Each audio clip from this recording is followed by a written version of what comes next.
నమస్తే. Welcome to our channel. Senior journalist Damu Balaji గారున్నారు. వారితో మాట్లాడదాం. సార్ నమస్తే సార్. నమస్తే. సార్ పవన్ కళ్యాణ్‌కి, డీజీపీకి గొడవ అనే న్యూస్ వస్తుంది సార్. పవన్ కళ్యాణ్ కొన్ని వ్యాఖ్యలు చేశారు డీజీపీ మీద. ఆయన స్పందించారు దానికి. సో, అసలు చాలా మంది ఈ ఇష్యూని చూసి ఏమంటున్నారంటే పవన్ కళ్యాణ్ గవర్నమెంట్‌లో ఉన్నారా? లేకపోతే ప్రతిపక్షంలో ఉన్నారా? ఆయన ప్రతిపక్షంలో ఉన్నట్టే బిహేవ్ చేస్తున్నారు అనేది అంటున్నారు సార్. దీని గురించి మీరేం మాట్లాడతారు? పవన్ కళ్యాణ్ లేటెస్ట్‌గా డీజీపీతో గొడవలోకి హ్మ్. వెళ్ళినట్టు ఉంది. డీజీపీ మీద ఆయన కొన్ని ఆరోపణలు చేశాడు. అంటే డైరెక్ట్‌గా డీజీపీని కాదు గానీ పోలీసుల మీద చేశాడు. పోలీసులు చేయడం అంటే పోలీసు బాస్ డీజీపీ కాబట్టి డీజీపీనే బాధ్యత వహించాలి. డీజీపీ కాకుండా బాధ్యత పోలీస్ శాఖ, ఆహ్, హోం శాఖ కాబట్టి అనిత కూడా బాధ్యత హ్మ్. వహించాలి. యాక్చువల్‌గా ఏందంటే ముందు ఈ విషయం చెప్పుకుందాం ఏం జరిగిందని. ఆయన మొన్న పిఠాపురంలో మాట్లాడుతూ పిఠాపురంలో క్రైమ్ అనేది బాగా పెరిగింది. కానీ పోలీసులు పట్టించుకోవట్లేదు. దొంగతనాలు పెరిగాయి. గాంజా బ్యాచ్ బాగా పెరిగారు. వీళ్ళ మీద ఫిర్యాదులు వెళ్తుంటే పోలీసులు ఎవరు ఎఫ్ఐఆర్లు చేయడం కానీ, ఫిర్యాదులను స్వీకరించడం కానీ చేయట్లేదు. పైగా పోలీసులు అక్రమ దందా వాళ్ళే చేస్తున్నారు. సెటిల్మెంట్ చేస్తున్నారు. సెటిల్మెంట్లు ఇవి ఆపుకోవాలి పోలీసులు అనేది ఆయన చెప్పారు. ఆయన చెప్పిన దాంట్లో ఎక్కడా కూడా తప్పు కనబడలేదు. మామూలుగా జనరల్‌గా పోలీస్ వ్యవస్థ ఇలాగే ఉంటది. అవును సార్. ఎందుకు ఏ ప్రభుత్వం ఉన్నా వాళ్ళకుండే సమస్యలు వాళ్ళకుంటాయి. వాళ్ళకుండే ఆహ్, ప్రాబ్లమ్స్ పోలీసులకు కూడా ఉంటాయి. అట్ ద సేమ్ టైమ్ వాళ్ళు చాలామంది ఉద్యోగాలకి పెద్ద ఎత్తున డబ్బులిచ్చి కూడా వచ్చుంటారు. రెండోదేందంటే పోలీస్ వ్యవస్థ ఎంత సంస్కరించినా అది ఫైనల్‌గా పొలిటికల్ వ్యవస్థ కిందనే పనిచేస్తుంది అవును పోలీస్ సార్. వ్యవస్థ. కాబట్టి మనకు 'జై భీమ్‌లో' కూడా అదే చూపిచ్చారు. పోలీసులు ఎందుకు అంత చిత్రహింసలు పెడుతున్నారంటే వాళ్ళ మీద రాజకీయ ఒత్తిడి. ఇప్పుడు ఏదో దొంగతనం జరుగుతుంది. ఎవరినో పట్టుకుంటాం మనం. మన ఇంట్లో దొంగతనం జరిగినా మనం ఎవరినో పట్టుకొని పోలీసుల మీద ప్రెషర్ పెట్టిస్తాం. ఆ ప్రెషర్ వల్ల మన ఇంట్లో ఎవరో అనుమానం పని మనిషో, ఇంకెవరో అనుమానం డ్రైవరో ఉంటే వాళ్ళని తీసుకెళ్ళి వీళ్ళు చితక్కొడతారు. ఎందుకంటే వాళ్ళ మీద ప్రెషర్ ఉంటది. రెండోది వాళ్ళకి కూడా పెద్ద పెద్ద దొంగతనాల్లో డబ్బులేమన్నా రికవర్ అయితే మనకు కూడా వాటా వస్తుందనేది కూడా ఉంటది. అలాగా రకరకాల ఒత్తిళ్ళు కావచ్చు, ప్రలోభాలు కావచ్చు, పోలీసు అందరూ అన్ని వ్యవస్థల్లాగే పోలీస్ వ్యవస్థ కూడా అతీతంగా ఏమి ఉండదు కదా! ఈ సమాజంలో భాగంగానే అవును సార్. పనిచేస్తుంది. దాంతో వాళ్ళు చేస్తారు. అది మంచిదే ప్రశ్నించడం. కాకపోతే అది జగన్ ప్రశ్నిస్తే మనకి అర్థం చేసుకుంటాం. ఎందుకంటే ప్రతిపక్షంలో ఉన్నాడు. అధికార పక్షం ఆహ్, వేరే ఉంది. కాబట్టి ఈ ప్రభుత్వంలో ఇటువంటి పోలీస్ వ్యవస్థ ఎలాగుంది అని జగన్ గాని, లేకపోతే ఎనీ ప్రతిపక్ష నాయకుడు కమ్యూనిస్ట్ పార్టీలో ఎవరో ప్రశ్నిస్తే ఒక అర్థం ఉంది. లేదా ప్రజా సంఘాలో ఇంకెవరన్నా ప్రశ్నిస్తే అర్థం ఉంది. నువ్వు ఈ గవర్నమెంట్‌లో ఉంటూ, డిప్యూటీ సీఎంగా ఉంటూ, ఆయన బహిరంగంగా చెప్పాల్సిన అవసరం ఏముంది? ఇమ్మీడియేట్‌గా డీజీపీని పిలిచి మాట్లాడొచ్చు కదా ఆయన. యాక్చువల్‌గా ఆయన చేయాల్సిందేంటి? ఆయన డిప్యూటీ సీఎం అనేది రాజ్యాంగబద్ధమైన పదవి కాదు. కాబట్టి ఆయన డిప్యూటీ సీఎం అనేది అలంకరణ మాత్రం. ఒక స్టేటస్ సింబల్ లాగా. ఆయన మంత్రి. ఆయన కొన్ని శాఖలు ఆయన నిర్వహిస్తున్నాడు. వేరే శాఖకు సంబంధించిన ఒక డిపార్ట్మెంట్‌లో ఒక ప్రాబ్లమ్ ఉంది. ఈ నియోజకవర్గం కాబట్టి. అప్పుడు ఆయన ఏం చేయాలి? ఫస్టు తన పేషీ ద్వారా అధికారులు పోలీసులు ఎవరున్నారో వాళ్ళతో మాట్లాడాలి. అరే బాబు అక్కడ సీఐయా, డీఎస్పీనా వాళ్ళతో మాట్లాడాలి. పవన్ కళ్యాణ్ పేషీ నుంచి మాట్లాడుతున్నా.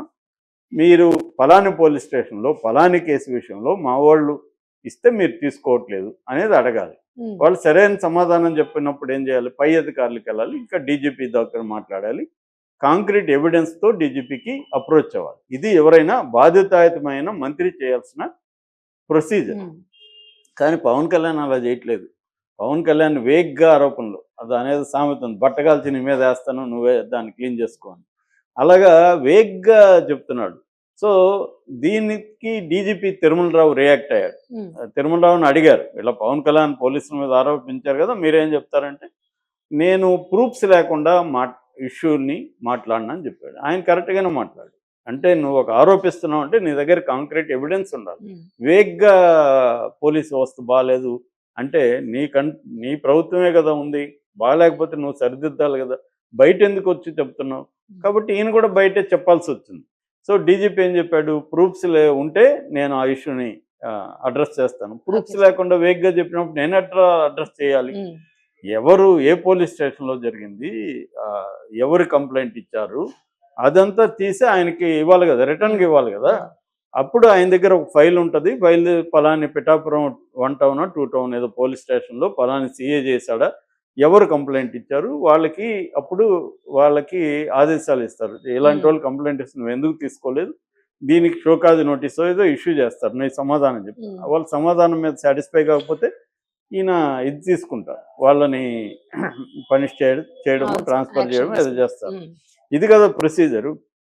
ఇది చేయట్లే పవన్ కళ్యాణ్ ఏం చేస్తున్నాడు డే 1 నుంచి కూడా వేగ్గా ఆరోపణలు. జగన్ ప్రభుత్వం ఉన్నప్పుడు కూడా అదే చేశాడు ఆయన, వాలంటీర్లను దెబ్బతీయాలనుకున్నాడు. ఎందుకంటే వాలంటీర్లు జగన్కి బలం, రైట్ హ్యాండ్ లాగా ఉన్నారు, బ్యాక్ బోన్ లాగా ఉన్నారు కాబట్టి వీళ్ళని దెబ్బతీయాలంటే వీళ్ళ మోరల్గా అటాక్ చేసేయాలి అనేది డిసైడ్ అయ్యారు పవన్ కళ్యాణ్. దాంతో ఏం చేశాడు, 33,000 మంది మహిళలు హ్యూమన్ ట్రాఫికింగ్కి వెళ్ళిపోయారు, దీనికి కారణం వాలంటీర్లు అని ఒక వేగ్ స్టేట్మెంట్ ఇచ్చాడు. నీ దగ్గర ఏమన్నా ప్రూఫ్ ఉందా? 33 దేశంలోనే 33,000 అన్ని రాష్ట్రాల్లో కలిపితే కూడా అంతమంది హ్యూమన్ ట్రాఫికింగ్కి వెళ్ళాలి. మిస్సింగ్ వేరు, హ్యూమన్ ట్రాఫికింగ్ వేరు. ఇప్పుడు మిస్సింగ్ అనుకో, ఒక అమ్మాయి లేచిపోతే ఆ అమ్మాయి వాళ్ళు పోయి మా అమ్మాయి మిస్సింగ్ అని కేసు పెడతారు, పోలీసులు మిస్సింగ్ అని రాసుకుంటారు, మిస్సింగ్ అని డేటాలోకి వెళ్ళిపోతుంది ఆ కేసు. మళ్ళీ వాళ్ళు వచ్చి ఉంటారు, సమస్య పరిష్కారం అవుతుంది, కానీ మిస్సింగ్లో ఉండిపోతుంది కేసు. ఇవన్నీ మిస్సింగ్లోకి వెళ్ళిపోతాయి. మరి అసెంబ్లీలోనే కొన్ని వందలు కూడా లేరని వాళ్ళే మొన్న డిక్లేర్ చేశారు. అంటే పవన్ కళ్యాణ్ ఏంటంటే పవన్ కళ్యాణ్ ఒకటే కాదు, అందరూ రాజకీయ నాయకులు చేసే పని ఇదే. ఎవరు కూడా కాంక్రీట్గా మాట్లాడరు, వేగ్గా ఆరోపణలు చేస్తారు. అలాగే ఉంటుంది, ఎందుకంటే వీళ్ళ దగ్గర కాంక్రీట్ ఎవిడెన్స్ ఏమి ఉండదు. ఇప్పుడు ఇక్కడ కూడా బీఆర్ఎస్ కేటీఆర్ వీళ్ళు 1,000 కోట్లు రాహుల్ గాంధీకి ఎత్తుకుపోయి ఇస్తున్నాడు ఇతను అని చెప్తున్నారు. వీళ్ళ దగ్గర ఏమన్నా ఎవిడెన్స్ ఉందా? ఏం ఉండదు. అట్లాగే గతంలో 1,00,000 కోట్లు జగన్ తిన్నాడని తెలుగుదేశం క్యాంప్ ప్రచారం చేసింది, అది 100 కోట్లు కూడా లేదు కోర్టుకు వెళ్ళేసరికి. కాబట్టి ఇదేంటంటే వేగ్గా ప్రచారం ఇది గోబెల్స్ ప్రచారం అంటారు. గోబెల్స్ అని హిట్లర్ కాలంలో ప్రాపగండా ఇన్ఛార్జ్ ఉండేవాడు మినిస్టరు. ఆయన ఏంటంటే ఆయన ఫిలాసఫీ ఏంటంటే ఒక అబద్ధాన్ని 100 సార్లు మనం చెప్తే అది నిజమైన నమ్ముతారు జనం అని. అదే అందరూ ఫాలో అవుతారు. అలాగే పవన్ కళ్యాణ్ ఇప్పుడు తన అధికారంలో పక్షంలో ఉంటూ అధికార అంటే ఆ ప్రభుత్వంలో ఉండే అధికారుల మీద బహిరంగంగా నిందలు వేయడం, మాట్లాడడం వేగ్గా అనేది ఇప్పుడు ఎవరికి కూడా జీర్ణం కావట్లేదు. ఇదేమవుతుందంటే ఆయన ఉద్దేశం ఒకటి ఉంది, దాని రిజల్ట్ వేరే రకంగా పడుతుంది. ఇది తెలుగుదేశానికి దెబ్బ.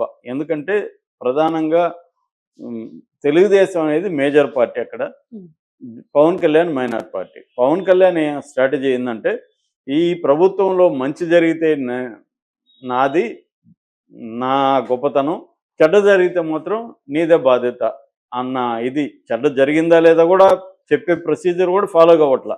చెడ్డ జరిగిందని వేగ్గా ప్రచారం అంటే ఎప్పటికప్పుడు పవన్ కళ్యాణ్ ఒక రెబల్ లాగా, ఒక ప్రతిపక్ష నాయకుడిలాగా తాను ప్రజల తరపు నిలబడి ఈ వ్యవస్థ అధికారంలో ఉంటే కూడా చూడు నేను ప్రజలతోనే ఉంటాను, నేను పోరాడుతున్నాను చెప్పుకోవడానికి చేస్తున్నాడు.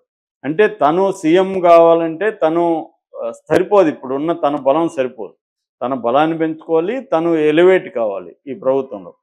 రెండవది ఒక కోల్డ్ వార్ నడుస్తున్నట్టుగా కనబడుతుంది లోకేష్కి పవన్ కళ్యాణ్కి. ఎందుకంటే నేను చాలాసార్లు చెప్పాను, పాలసీ మేకింగు, డెవలప్మెంటు ఇటువంటివన్నీ చంద్రబాబు చూసుకుంటుంటే గవర్నెన్సు, ఎవరెవరిని నియమించాలి, ఎక్కడెక్కడ వనరుల్ని ఎలా ఎవరెవరు పంచుకోవాలి, ఇవన్నీ కూడా లోకేష్ చూసుకుంటున్నాడు.